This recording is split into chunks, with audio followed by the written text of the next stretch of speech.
태초에 말씀이 계시니라. 이 말씀이 하나님과 함께 계셨으니 이 말씀은 곧 하나님이시니라. 그가 태초에 하나님과 함께 계셨고 만물이 그로 말미암아 지은 바 되었으니 지은 것이 하나도 그가 없이는 된 것이 없느니라. 그 안에 생명이 있었으니 이 생명은 사람들의 빛이라. 빛이 어둠에 빛이 돼 어둠이 깨닫지 못하더라. 하나님께로부터 보내심을 받은 사람이 있으니 그의 이름은 요한이라. 그가 증언하러 왔으니 곧 빛에 대하여 증언하고 모든 사람이 자기로 말미암아 믿게 하려 함이라. 그는 이 빛이 아니요 이 빛에 대하여 증언하러 온 자라. 참빛 곧 세상에 와서 각 사람에게 비추는 빛이 있었나니 그가 세상에 계셨으며 세상은 그로 말미암아 지은 바 되었을 때 세상이 그를 알지 못하였고 자기 땅에 오매 자기 백성이 영접하지 아니하였으나 영접하는 자 곧 그 이름을 믿는 자들에게는 하나님의 자녀가 되는 권세를 주셨으니 이는 혈통으로나 육정으로나 사람의 뜻으로 나지 아니하고 오직 하나님께로부터 난 자들이니라. 말씀이 육신이 되어 우리 가운데 거하시매 우리가 그의 영광을 보니 아버지의 독생자의 영광이요 은혜와 진리가 충만하더라. 안녕하십니까. 2월 1일 토요일 말씀 묵상 시작하겠습니다. 요한복음 1장 1절에서부터 14절까지 함께 읽었습니다. 2월부터 5월까지는 요한복음을 중심으로 묵상을 하게 됐습니다. 그런데 이 요한복음이라는 책이 굉장히 쉬운 것 같으면서도 상당히 어려운 책입니다. 굉장히 깊다고 표현하죠. 처음에 척 봤을 때 쉽게 이해가 되는 듯 하는데 알면 알수록 어려워지는 책이 바로 이 요한복음입니다. 특별히 요한복음은 이 공관복음, 마태, 마가, 누가복음과는 다른 방식으로 예수님을 소개하고 있고요. 그 주제가 뭐냐 하면요.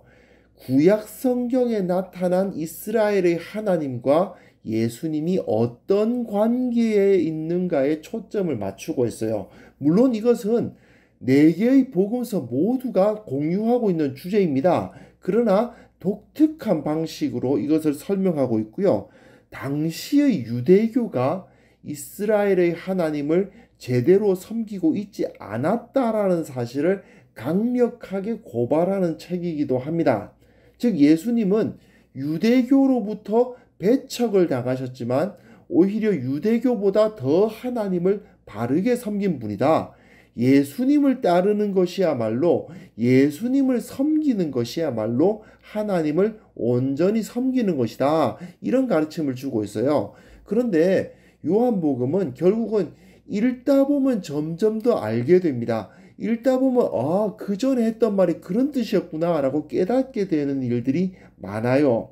그래서 요한복음은 한 번 읽어서 되는 복음서는 아니고 여러 번 자꾸 묵상해야 되는 부분이긴 합니다. 요한복음은요 크게 두 부분으로 나뉩니다. 1장부터 12장까지 그리고 13장부터 21장까지 나뉘어요. 일부라고 할 수 있는 1장부터 12장까지는 옛 이스라엘 즉 유대교입니다. 예수님 당시에 있었던 그 유대교를 향해서 예수님이 메시지를 던지는데 미리 그 내용을 좀 말씀드리면 실패해요. 예수님께서 이 유대교를 향해서 계속해서 메시지를 던지시고 그들을 붙잡으려고 하시지만 그것은 실패했다라는 메시지가 주어지고요. 그리고 2부라고 할 수 있는 13장부터 21장까지는 새 이스라엘이 세워지는 이야기입니다. 그 옛 이스라엘은 결국 예수님의 손을 떠났고 마치 가룟 유다가 예수님을 배반하듯이 그들은 어두운 곳으로 갔고 남은 제자들, 예수님 옆에 있었던 그 제자들이 새로운 이스라엘로 서게 되었다라는 메시지가 주어집니다. 그런데 그 일부는 다시 크게 두 부분으로 나뉩니다. 맨 끝부분에 이 결론이라고 할 수 있는 전환부가 존재합니다만은 여하튼 크게는 두 부분으로 나뉩니다. 서론과 주제를 제시하는 1장부터 4장까지 그리고 그 본론이라고 할 수 있는 5장부터 12장까지로 크게 두 부분으로 나뉘어요. 이 내용을 전부 다 설명하자면 시간이 너무 길게 가기 때문에 읽어가면서 계속해서 반복해서 구조를 이해하려고 합니다. 근데 이 서론 그리고 주제 제시를 하고 있는 부분 1장부터 4장은 다시 반으로 나뉩니다. 1장과 2장은 서론이고요. 3장과 4장은 주제를 제시하고 있어요. 이 서론부에서는 예수님이 누구신가에 대해서 설명을 합니다. 그리고 이 서론부라고 할 수 있는 1장과 2장은 송영부라고 할 수 있는 1장 1절부터 18절까지 오늘 본문과 월요일에 다룰 본문이에요. 그 송영부고요. 그리고 예수님에 대해서 증언이 나와요. 1장 19절부터 51절까지요. 그리고 2장에서는 이제 새 시대가 시작되었다. 예수님께서 새 시대를 시작하신다라는 이야기가 주어지고 있습니다. 이 구조를 설명하기에 너무 시간이 많이 걸립니다. 그러니까 읽어가면서 자꾸 반복하면서 이 구조들을 보면서 이해를 해 나가셨으면 좋겠고요. 오늘은 이 송영, 이 요한복음 전체에서 뭘 이야기하고자 하는 것을 여기에 다 응축시켜 놓은 듯한 그 내용을 다루어 보려고 합니다. 그러다 보니 조금 어려워요.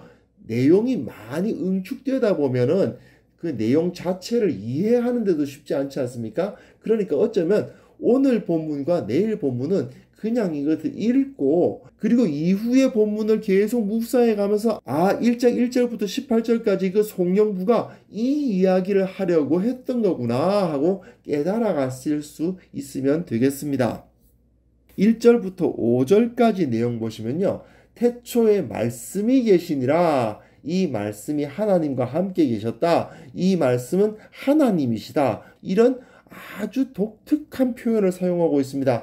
그가 태초에 하나님과 함께 계셨고 그가 창조주시며 그 안에 생명이 있었고 생명은 사람들이 빛이고 그런데 그 빛이 어두움에 비쳤는데 어두움은 깨닫지 못했다라는 말을 쓰고 있어요. 무슨 시처럼 제시되고 있죠. 굉장히 심오한 이야기가 진행되고 있는데요. 무엇보다도 요한은 예수님은 하나님이셨다라는 사실을 주장합니다. 요한복음이 그 말을 하고자 하는 복음서예요. 태초에라는 말이 1절과 2절에 나오거든요. 그 자체로 창세기 1장 1절을 떠올리게 하는 표현 아닙니까? 태초에 천지를 창조하셨던 그 하나님이 바로 예수님이시다 그 말이에요. 유대인들은 자기들이 그 창조주 하나님을 섬긴다고 생각했거든요. 그런데 요한은 그 하나님이 어떤 분이시냐? 그 하나님과 함께 계셨던 말씀, 헬라어로선 로고스인데요. 이분이 그냥 말씀이라는 도구가 아니라 주님과 함께 계시던 인격적으로 함께 계시던 또 다른 하나님, 초기 삼위일체 신학을 여기서 보여주고 있는 것입니다. 예수님은 하나님이시다. 아버지 하나님과는 구별되시는 그러나 사실은 같은 하나님이시다. 이런 삼위일체 신학이 여기서 나타나고 있어요. 그리고 이 말씀은 또한 생명이며 빛입니다. 말씀은 하나님이시고 말씀은 또 예수님을 말하는데 이 예수님은 빛이세요. 말한다는 것이 무엇입니까? 가르치고 드러내는 데 사용되지 않습니까? 빛 역시 마찬가지죠. 어둡게 보이지 않는 것을 드러내는 분입니다. 그것이 바로 예수님이다 이거예요. 보이지 않는 하나님을 보게 해주시는 분이다. 그래서 하나님이 곧 말씀이고 말씀이 생명이고 생명이 빛이다. 이런 식으로 굉장히 신비롭고 어떤 시처럼 제시되고 있고 굉장히 형이상학적인 표현을 쓰고 있습니다만 예수님은 이런 분이다라고 제시하며 시작해요. 여기서 이 말이 정확하게 무엇을 의미하는지 다 파악하기에는 시간도 모자라고 또 이 자리에서 이것을 다 이해하라는 의도로 쓴 것도 아니에요. 이 말을 통해서 이후의 내용을 파악해 가라 하는 이야기입니다. 하나의 복선처럼 여기에 제시되고 있는 거죠. 6절부터 8절 보시면요. 요한 이야기가 나옵니다. 이것은 요한복음을 기록한 요한이 아니고 세례 요한을 의미하는 것입니다. 예수님 이전에 와서 예수님을 증언했던 그 세례 요한 이야기를 하는데 세례 요한은 구약 선지자들의 대표입니다. 선지자는 무엇입니까? 구약 성경을 기록한 사람이죠. 그래서 유대인들은 선지자라는 말을 구약 성경과 동일한 표현으로 사용했어요. 선지자들에 의해서 기록된 책이 바로 구약 성경 아닙니까? 또한 하나님의 말씀이죠. 그러나 구약 성경에 기록된 그 하나님의 말씀, 선지자를 통해서 기록된 그 하나님의 말씀은 참되신 빛을 증언하는 것일 뿐 진짜 빛이 아니라는 겁니다. 여기서 세례 요한을 제시하면서 그 사람은 빛이 아니고 이 빛에 대해서 증언하러 온 자라고 말한 이유는 구약에 나타나 있는 그 말씀들이 궁극적인 빛이 아니다. 그 말씀들이 바로 예수 그리스도를 가리키고 있다라는 말을 하고 있는 거죠. 이것은 요한복음이 매우 중요한 주제입니다. 당시 유대인들은 자기들이 하나님을 섬긴다고 생각했고 그것을 위해서 구약 성경을 공부했고 또 그 성전을 굉장히 거룩한 자리라고 생각하면서 막 지키고 엄청 중요하게 생각했지만 그 자체는 빛이 아니다. 그것들이 가리키는 진정한 빛이 있다. 그분이 바로 예수 그리스도다. 이 이야기를 하는 겁니다. 그리고 9절부터 11절까지 내용 보시면요. 예수님이 참 빛이다 하는 이야기를 해요. 그런데 그 빛이 비쳤는데 정작 그 세상은 이 빛을 받아들이지 않더라. 그리고 예수님은 유대인으로서 자기 백성인 유대인들 가운데 오셨는데 정작 자기 백성인 유대인들은 예수님을 영접하지 않더라 하는 이야기를 하고 있습니다. 즉 유대교가 그 당시에 갖고 있던 그 여러 가지 종교적 행위들이나 성경 지식이 참 빛이 아니고 예수 그리스도께서 참 빛이신데 문제는 세상은 그 예수님을 받아들이지 않고 그리고 자기 백성인 유대인들 역시 그를 영접하지 않더라는 이야기가 나옵니다. 이후에 요한복음을 계속 묵상해 나가다 보시면 예수님과 세상 그리고 예수님과 유대인의 대립이 계속 이어집니다. 12절 13절 보시면요. 영접하는 자에 대한 이야기가 나오죠. 이 영접하는 자는 하나님의 자녀가 되는데 그는 혈통으로나 육정으로나 사람의 뜻이 아니라 하나님께로부터 났다라고 기록하거든요. 이게 무슨 뜻이냐 하면 세상과 유대인은 예수님을 영접하지 않습니다. 그러나 모든 사람이 다 영접하지 않은 것은 아니고 그들 중에 소수의 영접하는 사람들이 있었는데 그 사람들이 하나님의 자녀가 되었다 그 말이에요.